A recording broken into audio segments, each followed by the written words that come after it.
All week we've been talking about flow. Flow is optimal experience. And as writers, wouldn't it be great if every time you sat down to write, it was an optimal experience? My name is Seth. I'm a full-time fantasy author. I've written 25 books, published most of them, and I make these videos because there are a lot of authors out there who are not making it, and I don't want you to be one of them. For the last few years, I've been on a journey, and that journey has been to optimize my life for flow, specifically around my writing. And so to round out this week and put a cap on this topic, I wanted to break down some of the ways I think about flow in my daily life. So if you remember back to Monday's video, we talked about how flow requires three different things. It requires clarity of goals, it requires a proper skills to difficulty balance, and it requires immediate feedback. And if you can nail those three things, then you can generate flow. This is an incredibly deep topic in the sense that there's a huge amount that we could talk about. So understand that this is going to be a little bit high level, but the principles will apply.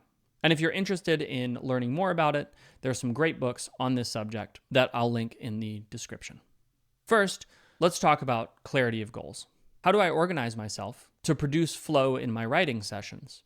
Well, the first thing that I do is I make sure that I am explicitly clear on what I'm trying to achieve. That might be writing a single chapter, that might be writing 2 chapters, that might be writing 5 chapters. But more often than not, I make my explicit goals smaller. I like to think of goals in 2 terms. You have macro goals and you have micro goals. A macro goal is my goal for the day. What am I trying to achieve? Might be writing a couple of chapters. My micro goals, on the other hand, are things like I'm going to wake up and not press my snooze button. I'm going to get my coffee and go and sit down at my desk to write. And I'm not going to open up YouTube.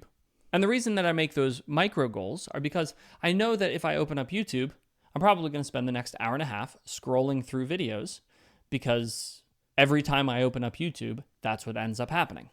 This really ties into habit building. And I know I've talked about this on the channel before, and I'll probably talk about it more in the future. But building writing habits is probably one of the best things you can do. And setting these micro goals is one of the best ways that you can do that. But having clarity around what you're trying to actually achieve is vital for producing that flow state. The second thing you need is the skills to difficulty balance to be calibrated correctly. And so this one's interesting because when I sit down to write, sometimes I find my mind wandering. And when I find my mind wandering, I understand that I need to tweak the difficulty of what I'm writing up a notch. So one of the things that I've recently done is I've started listening to music. Previously, I would write in silence, but depending on what it is that I'm writing, it might be too easy to just write in silence and my mind starts to wander. So I've found that by adding specific kinds of music, I can increase the difficulty. A piece of my mind is processing what I'm hearing while I'm also writing. Now, you have to be careful with this though, because if I listen to music with lyrics, that's too difficult. And I find that my frustration level is increasing too quickly. These are the 2 sort of levels that you have to pay attention to. If your frustration is increasing, then it means you need to reduce the difficulty of the task. If you are getting bored, it means you need to increase the difficulty of the task. But by paying attention to those 2 things, by paying attention to how I'm feeling about what I'm doing, I can start to understand whether my writing session is too easy or too hard.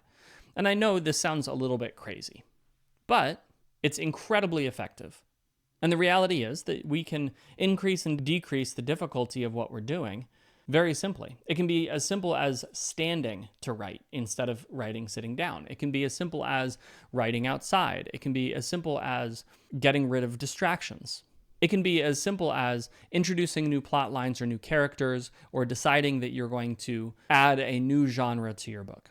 There are a million ways to increase and decrease the difficulty of what you're trying to write, and doing so, dialing it in perfectly, is what's going to help you achieve a flow state. I like to call this active balancing, and I do it all the time. I'm constantly making these micro adjustments to what I'm doing in order to try to trigger a state of flow. And you'll know it has worked when time just suddenly disappears and you look at your page and you've written a few thousand words without even thinking about it. And then the final piece that you need for a flow state is immediate feedback. There are a couple of ways to do this. The first is self-editing. As you read back through what you've written, your mind is going to be assessing it and is going to be giving you feedback on whether it's good or whether it's bad. But I also like to build in other kinds of feedback from other people. I have a team of people who read through what I've written and then give me notes for the next day. And this has been unbelievably helpful in creating this sense of flow.